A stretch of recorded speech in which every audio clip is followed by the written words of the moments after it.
तो तुम लोगों ने देखा कि कैसे भारत के स्वतंत्रता संग्राम में 1939 1939 का कालखंड एक घमासान भरा कालखंड रहा।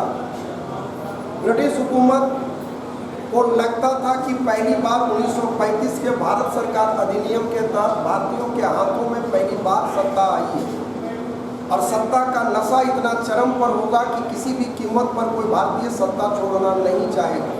हालांकि द्वितीय विश्व युद्ध लड़ा जा रहा था बहुत ही बेहतरीन उसूल पर, और वो उसूल क्या था कि कोई किसी को गुलाम नहीं बनाएगा। गुलाम नहीं बनाएगा ये शब्दावली का समर्थन करने वाला अंग्रेज अपने था, क्योंकि अंग्रेज स्वयं कह रहा है कि कोई किसी को गुलाम नहीं बनाएगा। भारतीयों को आशा की एक नई किरण दिखी। भारतीयों को पहली बार लगा कि वाकई ब्रिटिश हुकूमत अब भारतीयों को आज़ादी प्रदान कर ही देगा। भारतीयों को उम्मीद इस बात की जग चुकी थी कि अब आज़ादी के मुहाने पर हम खड़े हैं। उसी दरमियान विश्व जनमत भी ब्रिटेन से ये पूछना आरंभ करता है कि तुम जब स्वयं इस बात के समर्थक हो, इस विचारधारा के समर्थक हो कि कोई किसी को गुलाम नहीं बनाएगा, तो तुमने स्वयं भारत को गुलाम क्यों बना रखा है।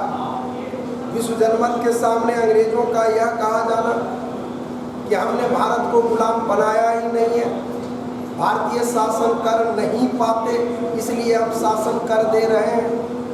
भारतीयों के ऊपर ये वज्रपात हुआ, लग गया। ब्रिटिश हुकूमत कभी भी भारतीयों के हाथों में सत्ता देने के पक्ष में नहीं है। अब लग गया भारतीयों को भी कि अंग्रेजों की जो सोच है कि भारतीयों के हाथों में सत्ता है, सत्ता का लोभ होगा और सत्ता के लोभ में भारतीय कभी सत्ता को छोड़ेंगे नहीं। इस कड़ी को तोड़ दे यारा, यही हुआ। इनपुट आउटपुट इसका यही निकला कि अंततः 1939 को भारतीयों ने और भारतीय राष्ट्रीय कांग्रेस ने जिन राज्यों में कांग्रेस की सरकार थी वहाँ इस्तीफा दे दिया और जहाँ इसके समर्थन से सरकार थी वहाँ से समर्थन वापस ले लिया। उन दिनों भारत का वाइसराय लॉर्ड लिलिथगो था। हाहाकार मच गया लॉर्ड लिलिथगो के पास। लॉर्ड लिलिथगो को लगा कि कैसे भारतीयों को कंट्रोल करें। यही कारण था कि 1940 में 8 अगस्त 1940 को इसने एक प्रस्ताव दिया, जो प्रस्ताव अगस्त प्रस्ताव के नाम से जाना जाता है। लॉर्ड लिलिथगो के समय में स्वाभाविक है कि लॉर्ड लिलिथगो के समय में जो अगस्त प्रस्ताव इसने दिया उसमें आज़ादी से कम लेकिन आज़ादी के इर्द गिर्द तमाम बातें थी। उस प्रस्ताव में सब कुछ था, अगर नहीं था तो एक शब्द आज़ादी नहीं था। और भारतीयों का साफ कहना था कि हमें कुछ और नहीं चाहिए, हमें सिर्फ और सिर्फ चाहिए एक शब्द, और वो शब्द है आज़ादी, आज़ादी और आज़ादी। इसमें काउंसिल बनाने की बात कही गई, आज़ादी के बाद कमेटी बनाने की बात कही गई युद्ध समाप्ति के बाद। लेकिन यारा ये तमाम बातें अपनी जगह पर रही और रहने दिया गया।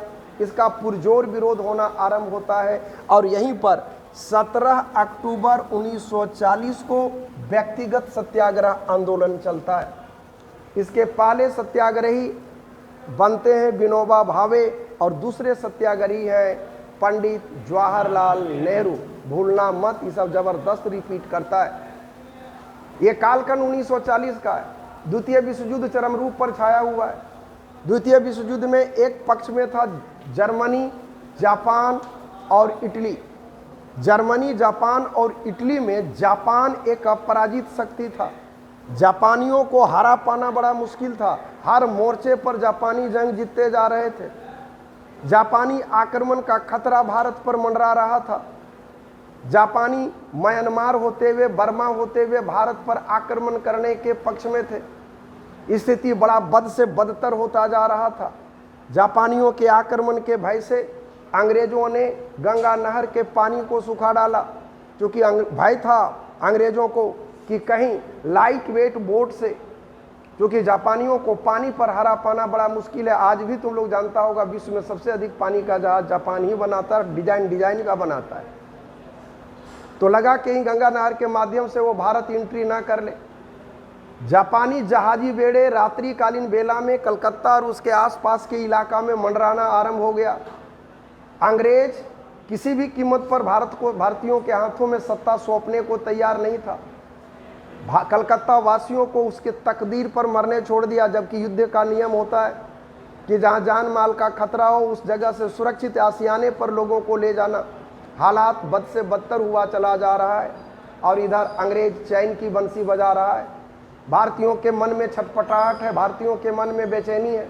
जमशेदपुर के साथ आलम यही हुआ। उन तमाम जगहों पर जहां पर औद्योगिक राजधानियां थी, उन तमाम जगहों को अंग्रेजों ने खाली कर दिया, लेकिन भारतीयों को तकदीर पर मरने छोड़ दिया। युद्ध के कारण महंगाई चरम रूप पर था, लोगों के पास बेचैनी चरम पर थी, हुकूमत को कोई परवाह नहीं था, लेकिन लोगों के मन में आक्रोश चरम पर था।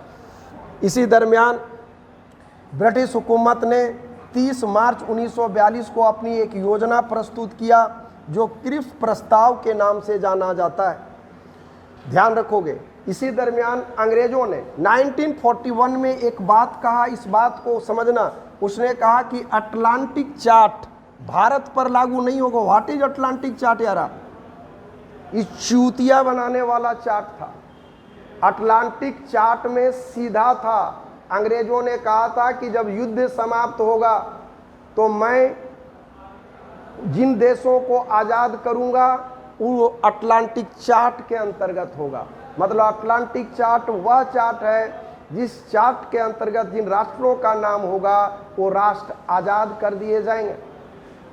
लेकिन कहा कि उस अटलांटिक चार्ट में भारत नहीं होगा। इसका मतलब साफ है कि तेरी नीयत में खोट है, तुम किसी कीमत पर भारतीयों को आज़ादी देना नहीं चाहता। स्पेशल भेजा गया क्रिप्स के माध्यम से एक प्रस्ताव जो कहलाया क्रिप्स प्रस्ताव। क्रिप्स प्रस्ताव में कहा कि युद्ध की समाप्ति के बाद राष्ट्रकुल से अलग होने का अधिकार होगा। आप राष्ट्रकुल से अलग हो सकते हैं। अब राष्ट्रकुल वर्ड बुझाएगा नहीं। राष्ट्रकुल का मतलब होता है उन तमाम देशों का समूह जिन राष्ट्रों के ऊपर कभी ब्रिटिश हुकूमत की सत्ता थी। देखते हो राष्ट्रकुल गेम चलता है ना, बोल रहे भकुआ गया कब? राष्ट्रकुल गेम में आता है उन तमाम देशों का समूह जिन देशों के ऊपर कभी अंग्रेज की सत्ता थी। वही कहा कि राष्ट्रकुल में भारत चाहे तो रह सकता है, चाहे तो अलग हो सकता है। संविधान बनाने के लिए संविधान निर्मात्री सभा का गठन होगा। संविधान बनाया हुआ 2 शर्तों पर लागू होगा।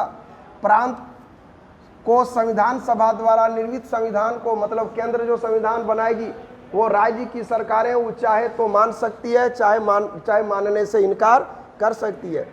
संविधान सभा और ब्रिटिश सरकार अल्पसंख्यकों, यही देखो यही डेंजरियस लाइन है, अल्पसंख्यकों के हितों को लेकर अलग से समझौता करेगी। भारतीय संविधान जब तक निर्मित नहीं हो जाता ब्रिटिश हुकूमत इसकी रक्षा करेगी। साला भाड़ में जाए लाइन। यहाँ पर लफड़ा वाला एक ही लाइन है, चल ठीक है राष्ट्रकुल में नहीं होंगे मतलब हम आज़ाद होंगे। संविधान बनाने के लिए संविधान निर्मात्री सभा का गठन होगा, चलो वेल डन, बहुत बढ़िया है। लेकिन यारा भारत भारतीयों का है, तुम हिंदू मुस्लिम अब काहे कर रहे हो आज़ादी के समय? मतलब आज़ादी के बाद भी भारत को बांटने का, भारतीयों के जहन में जहर डालने का एक ऐसा बीज बोना चाहता है। महात्मा गांधी इस बात को समझ गए कि जब तुम आज़ादी दे रहे हो तो मेरी चिंता क्यों कर रहे हो, छोड़ना दो, व्यवस्था परिवर्तन करो। अल्पसंख्यकों के हितों की जो बात आई थी, इसी बात को लेकर के गांधी जी अड़ गए। कहे कि चुपचाप तुम आज़ादी दे दो, हम लोग देख लेंगे किसको क्या राइट दिया जाए और किसको क्या राइट नहीं दिया जाए। लेकिन क्रिप्स भी बंधा, इंसान अच्छा था लेकिन वह भी प्रस्ताव से, प्रपोजल से बंधा हुआ था, इसलिए वो भी चाह के ज़्यादा हिल डुल नहीं सकता था। आउटपुट इनपुट यही निकला कि क्रिप्स जो है और गांधी के बीच वार्ता सफल हुई। लेकिन एक चीज़ जान लो, क्रिप्स इस प्रपोजल को लेकर बैठा है कि जब चाहो हम देने को तैयार है। गांधी मानने को तैयार नहीं है। गांधी को चाहिए संपूर्ण आज़ादी, पूर्ण आज़ादी, अपनी शर्तों पर आज़ादी। यही कारण था कि गांधी ने कहा कि ये उत्तर तिथीय चेक है, पोस्ट डेटेड चेक। मतलब समझना कि अगर हमको हमारी शर्तों पर आज़ादी नहीं मिली तो क्रिप्स के प्रपोजल को हम क्या कर लेंगे, स्वीकार कर लेंगे। बात समझ में आ रहा है या नहीं? कि अंग्रेज इस कंडीशन पर इस तरह से हमको आज़ादी दे रहा है, हम इस तरह से आज़ादी मांग रहे हैं, अगर हमारी तरह से आज़ादी नहीं मिली तो हम इस तरह की आज़ादी को स्वीकार कर लेंगे। ये बात समझ में आ रहा है, हाँ या ना? यही कारण था कि गांधी ने क्या कहा, पोस्ट डेटेड चेक, गर्दा उड़ा पूछता है। उसी पर पंडित जवाहरलाल नेहरू ने एक शब्द जोड़ा था, दिवालिया होने वाले बैंक को। ध्यान रखना, कांग्रेस ने इस प्रपोजल को सीधे तौर पर अस्वीकार कर दिया। यह मुस्लिम लीग, वह बट वृक्ष, वह जहरीला वृक्ष जिसका बीज 1906 में बोया गया था, अब लहलहाता पेड़ बन चुका था। इसको साफ शब्दों में कह दिया कि पाकिस्तान नाम का कोई शब्द का कहीं पर कोई उल्लेख नहीं है, क्योंकि 23 मार्च 1940 को लॉर्ड लिनलिथगो के समय में मोहम्मद अली जिन्ना ने एक अलग राष्ट्र पाकिस्तान की मांग को रखा था। ध्यान रखना, यही कारण है कि पाकिस्तान दिवस 23 मार्च को होता है। हिंदू और मुस्लिम इस देश की आत्मा कहने वाले जो मोहम्मद इकबाल थे, जिन्होंने ये कहा था सारे जहां से अच्छा हिंदोस था हमारा, वही मोहम्मद इकबाल ने आगे कहा था कि हिंदू और मुस्लिम दो धर्म नहीं है, हिंदू और मुस्लिम दो राष्ट्र है। ध्यान रखना, द्विराष्ट्रीयता के सिद्धांत का जनक मोहम्मद इकबाल है। द्विराष्ट्रीयता के सिद्धांत का जनक मोहम्मद इकबाल है। और एक अलग राष्ट्र जो मुसलमानों के लिए हो, उस राष्ट्र का नाम क्या हो? उस राष्ट्र का नाम पाकिस्तान हो। यह पाकिस्तान शब्द दिया था रहमत अली चौधरी ने। उसको पंजाब चाहिए, इसलिए पाकिस्तान का पहला अक्षर प फॉर पंजाब होता है। उसको कश्मीर चाहिए, क फॉर कश्मीर होता है। उसको सिंध चाहिए, स फॉर सिंध होता है। उसको बलूचिस्तान चाहिए था, इसका अंतिम दो अक्षर तान है। और इस प्रकार एक शब्द बना था जो शब्द कहलाया पाकिस्तान। ध्यान रखना, इस पाकिस्तान शब्द पूछेगा किसने दिया, आंसर होगा रहमत अली चौधरी। दो राष्ट्रीयता का सिद्धांत किसने दिया, आंसर होगा मोहम्मद इकबाल। और पाकिस्तान मांग किसने किया, तो पाकिस्तान मांग किया था मोहम्मद अली जिन्ना ने। तो वही जिन्ना ने कहा कि इसमें कहीं पर भी 1942 का इतिहास है यारा, जिसमें कहीं पर अलग पाकिस्तान का उल्लेख है ही नहीं। पंजाब को भारत से अलग करने की योजना से सिख नाराज थे। क्रिप्स के प्रस्ताव में भारत के विभाजन का आंशिक रूप से झलक मिलना आरंभ हो चुका था। ध्यान रखना, 5 जुलाई 1942 को गांधी जी ने हरिजन पत्रिका में लिखा था, अंग्रेज भारत को जापानियों के लिए मत छोड़ो, भारत को भारतीयों के लिए व्यवस्थित ढंग से छोड़ो। मेरी बात को समझना, जब क्रिप्स से बात नहीं बनी, लॉर्ड लिनलिथगो से मिले, लॉर्ड लिनलिथगो को समझाया कि भारत को आज़ादी दे दो। जापानी इसलिए नहीं भारत पर आक्रमण करना चाह रहे हैं कि जापानी आक्रमण करना चाहते हैं, जापानी इसलिए आक्रमण करना चाह रहे हैं क्योंकि जापान और ब्रिटेन एक दूसरे का एंटी है और भारत में ब्रिटेन की सत्ता है। मेरी बात समझ में आ रही है या नहीं? भारत में चूंकि किसकी सत्ता है, ब्रिटेन की, और जापान और ब्रिटेन एक दूसरे के क्या हैं, विरोधी हैं। इसलिए उन्होंने कहा कि जापानियों के आक्रमण के पीछे का मुख्य मोटिव जो है, उद्देश्य जो है, वह उद्देश्य भारत को गुलाम बनाना कम है, ब्रिटिश हुकूमत की सत्ता को नीचा दिखाने के लिए वो भारत में अपनी सत्ता चाहता है। मतलब कुल मिलाकर के जापानियों के आक्रमण के पीछे का मुख्य मकसद, जापानियों के आक्रमण के पीछे का मुख्य मकसद ब्रिटिश हुकूमत को नीचा दिखाना। यही बात बार बार गांधी समझा रहे हैं। तो लॉर्ड लिनलिथगो ने कहा कि नहीं, जापानियों का चरित्र ही यही है, उसका कैरेक्टर यही है, इसलिए वो ऐसा कर रहा है। तब गांधी ने कहा था कि अगर भारतीयों के तकदीर में एक गुलामी और होगा तो मंजूर है, लेकिन तुम तो सत्ता छोड़ो। मतलब अब उबनपूर्ण परिस्थिति है, जापानी आक्रमण का खतरा मंडरा रहा है, महंगाई चरम रूप पर है, बेरोजगारी विकराल रूप छाए हुए है, ब्रिटिश हुकूमत का चरित्र एकदम उजागर हो चुका है। यही कारण था कि 14 जुलाई 1942 को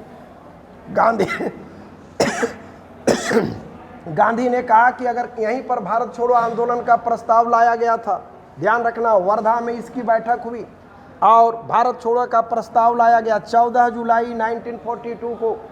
और यहीं पर कहा गांधी का जो है भारत छोड़ो के आंदोलन के प्रस्ताव को लाया 14 जुलाई को। 1 अगस्त को तिलक दिवस इलाहाबाद में मनाया गया और नेहरू इसी समय इन्होंने कहा था, नेहरू ने, कि हम दुधारू तलवार से खेलने जा रहे हैं, मतलब अगले का भी सर कलम हो सकता है, अगर असावधानी पूर्वक चलाए तो अपनी भी कलम उड़ सकती है, गर्दन उड़ सकती है। लास्ट में 8 अगस्त 1942 को, ध्यान रखना, बम्बई के ग्वालियर टैंक मैदान में इसकी बैठक होती है और इसी बैठक में भारत छोड़ो आंदोलन के प्रस्ताव को गांधी ने पारित किया और पारित करते हुए अध्यक्षीय भाषण उन्होंने दिया, जिसका चित्रण पट्टाभी सीतारमैया ने किया था और कहा था कि उस दिन महात्मा गांधी एक पैगंबर की तरह लग रहे थे। और कांग्रेस को ललकारते हुए गांधी ने कहा कि मैं मुट्ठी भर बालू से कांग्रेस से भी बड़ा संगठन खड़ा कर सकता हूं। अंग्रेजों से आह्वान किया कि अंग्रेजों भारत छोड़ो, और भारतीयों से आह्वान किया कि या तो आज़ादी को वरण करो, स्वीकार करो, या मृत्यु को प्राप्त करो, अर्थात करो या मरो का नारा दिया। ये 8 अगस्त की बात थी। कांग्रेस भारत छोड़ो आंदोलन के मूड में था। ये भारतीय स्वतंत्रता संग्राम का आखिरी युद्ध है। ब्रिटिश हुकूमत को लग गया कि अगर गांधी को गिरफ्तार नहीं किया जाएगा तो जन आंदोलन होगा जो चरम रूप को छू जाएगा। अगर गांधी को गिरफ्तार कर लेते हैं और कांग्रेस के दिग्गज नेताओं की गिरफ्तारी कर ली जाती है तो आंदोलन नहीं हो पाएगा, क्योंकि कोई नेतृत्वकर्ता नहीं होगा। यही कारण है कि 9 अगस्त के सवेरे 70 मिनट तक उन्होंने भाषण दिया था, करो और मरो का नारा यहीं पर दिया था। पट्टाभी सीतारमैया का चित्रण हमने कहा कि उस दिन पैगंबर के अवतरित पुरुष की तरह ये नजर आ रहे थे। 9 अगस्त को ऑपरेशन जीरो आवर चलाया गया। कांग्रेस के तमाम दिग्गज नेताओं को गिरफ्तार कर लिया गया और गांधी को आगा खां महल में रखा गया। कांग्रेस के वर्किंग कमेटी को अहमदनगर दुर्ग में रखा गया। तमाम तरह के धरना और प्रदर्शन और जुलूस के ऊपर रोक लगा दिया गया। यह आरा पुलिस लाठियों की प्रहार पर उतर आई थी। लॉर्ड लिनलिथगो उन दोनों वाइसराय था। लॉर्ड लिनलिथगो का सोचना था कि क्रिया की प्रतिक्रिया इतना चरम पर दो, क्रिया की प्रतिक्रिया इतनी चरम पर दो कि रूह कांप जाए, मतलब इतना बेरहम तरीके से लोगों को, क्रांतिकारियों को पीट दो कि सड़क पर निकलने की आदत सदा सदा के लिए भूल जाए। लेकिन यार आसान नहीं था। सिंहासन खाली करो कि जनता आती है। आवाम की जब जनता जाग जाती है तो दुनिया का कोई रूल रेगुलेशन उसको रोक नहीं सकता, और दुनिया का कोई जेल नहीं बना है जो संपूर्ण राष्ट्र के निवासियों को कैद कर ले। मरता एक तो मरने की चाहत की कतार में खड़ा हो जाती पूरी जमात। पटना सचिवालय हत्याकांड इसका उदाहरण है। ब्रिटिश हुकूमत ने जगह जगह पर हेलीकॉप्टर से बमबार्डिंग किया, रेल का पटरी उखाड़ा जा रहा है, रेल पुल उड़ाए जा रहे हैं, थानों में आग लगाई जा रही है। जितना सरकारी प्रतिष्ठान था उन तमाम प्रतिष्ठानों में आगजनी की वारदात चरम रूप पर छा चुका है। लॉर्ड लिनलिथगो को जब लग गया कि मार एक को रहे हैं लेकिन मरने की चाहत हजार लिए सड़कों पर उतर रहे हैं, मतलब हिंसा का जवाब अब हिंसा नहीं हो सकता। अगर इसको रोक सकता है, इस मूवमेंट को एक ही कैरेक्टर रोक सकता है, वो है गांधी, गांधी और गांधी। उसी समय समानांतर सरकारें बनी। हड़ताल मुंबई, अहमदाबाद, जमशेदपुर में जबरदस्त हड़ताल हुआ। बलिया में चित्तू पांडे, मरना लेकिन भूलना मत। सतारा में नाना पाटिल, इन लोगों ने अपनी सरकार बना ली। उषा मेहता गुप्त रेडियो का प्रसारण जबरदस्त करते। मिदनापुर में सतीश सामंत ने सरकार बनाया। सबसे लंबा समानांतर सरकार सतारा में चला। महत्वपूर्ण नेता इसको YV चौहान थे। सबसे पहले समानांतर सरकार, पैरेलल सरकार बलिया में बना। आप केकरो नहीं बुझाता हुआ समानांतर सरकार ने, ठेठ में समझना। नक्सली एरिया में DC SP थाना सब होता है, लेकिन वहाँ पर कानून लॉ सब चलता है किसका? नक्सलियों का। तो वो कहलाएगा इस तरह की सरकार पैरेलल सरकार। इन लोगों ने अपना DC बना लिया, अपना SP बना लिया, अपना कानून बना लिया कि ये जो कहेगा वो मानेंगे, तुम जो कहोगे वो नहीं मानेंगे। राष्ट्रीयता चरम रूप को छू चुका था। इसका सर्वाधिक प्रभाव बिहार, बंगाल की सब एरिया में जबरदस्त था। जयप्रकाश नारायण जो है, ये इनको रखा गया था यहाँ पे हजारीबाग जेल में, और हजारीबाग जेल में ही जेल विमोचन चल रहा था एक नाटक का। कैदी भाग गया, कैदी भाग गया, और सचमुच में जयप्रकाश नारायण भाग गए। और भाग के वो चले गए कहाँ? नेपाल। और नेपाल जा कर के वहाँ पर युवाओं को ट्रेनिंग कैंप खोला। ट्रेनिंग कैंप में यही सिखाया जाता था कि रेल का क्लिप कैसे खोलना है। वहाँ सिखाया जाता था कि अगर बिल्डिंग खड़ा हो तो बिल्डिंग में आग कैसे लगानी है, रेल का पुल कैसे उड़ाना है। मतलब हुकूमत को बाप बाप कराने का जबरदस्त जुगाड़ कर लिया है गुप्त रेडियो उषा मेहता। ध्यान रखोगे, साम्यवादी नेताओं ने, इन लोगों ने इस आंदोलन की आलोचना की, और आलोचना करने वालों में एक और व्यक्ति हैं, वो है बाबा साहब भीमराव अंबेडकर, जो 1942 के मूवमेंट का विरोध किया था। संविधान क्या में तुम्हारा लिखने में उनकी भूमिका को कोई दरकिनार नहीं कर सकता, लेकिन बहुत जगह है जहाँ जानदार तरीके से उंगली उठाई जा सकती है। मुस्लिम लीग ने इस आंदोलन की आलोचना किया, करना तय था। तेज बहादुर सप्रू ने इसको अविचारित और असामी कहा था। अंबेडकर का कहना था अनुत्तरदायित्वपूर्ण और पागलपन भरा कार्य हमने 1942 नहीं होना चाहिए। हिंदू महासभा ने और अकाली आंदोलन ने भी इसकी आलोचना किया था। भारत छोड़ो आंदोलन भारत की स्वतंत्रता के लिए ही अंतिम जंग है यारा। सरदार पटेल ने कहा था ब्रिटिश भारत के इतिहास में ऐसा भी पल्लव कभी नहीं हुआ जैसा कि पिछले 3 वर्षों में हुआ। लोगों की प्रतिक्रिया पर हमें गर्व है। ये सरदार वल्लभ भाई पटेल का कहना था, क्योंकि सरदार भाई बोरना सरदार थे। मैंने जितना मारा काटा जो किया मस्त किया, हमको इस बात का गर्व है। ये कहना है किसका? सरदार वल्लभ भाई पटेल का। परिणाम यह हुआ यारा 1942 का मूवमेंट चरम रूप पर है। ब्रिटिश हुकूमत अंदर से घबराई हुई है। उसको समझ में यही नहीं आ रहा है कि अब हम करें तो करें क्या और किस अनुरूप कदम उठाएं।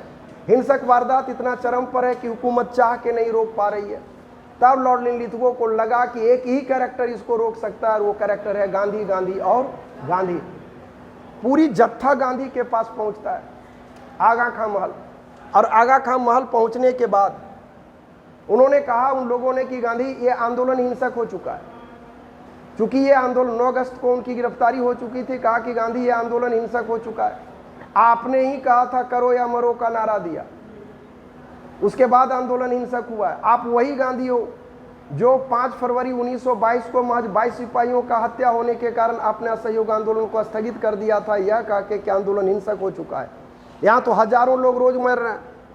आप आंदोलन को हिंसक होने के आधार पर आप आंदोलन को रोके जाने की घोषणा कर दें। गांधी कहे कि ना, हम कुछ बोलेंगे ही नहीं। इसी पर आज भी डिबेट है कि गांधी हिंसक कि गांधी अहिंसक। गांधी के ऊपर हुकूमत ने जोर लगाया पूरा। भारत छोड़ो आंदोलन के समय हुए विद्रोह का पूरा दोष, यहाँ विद्रोह वर्ड कम होगा, हिंसा भी वर्ड होगा, महात्मा गांधी और कांग्रेस के ऊपर थोप दिया गया। और कांग्रेस महात्मा गांधी अड़ गए, क्योंकि गांधी को कहा गया कि पूरी हिंसक वारदात और विद्रोह के लिए आप गुनाहगार हो।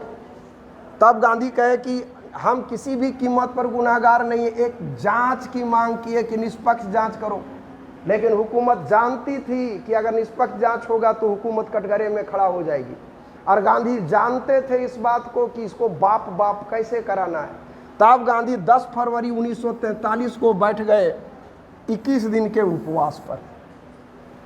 गांधी का ही ब्रह्मास्त्र था यारा। गांधी पड़ गए उपवास पर। सोचो यारा, एक बंदा जो 2 अक्टूबर 1869 में जन्मा हुआ, आज 1943 का कालखंड है।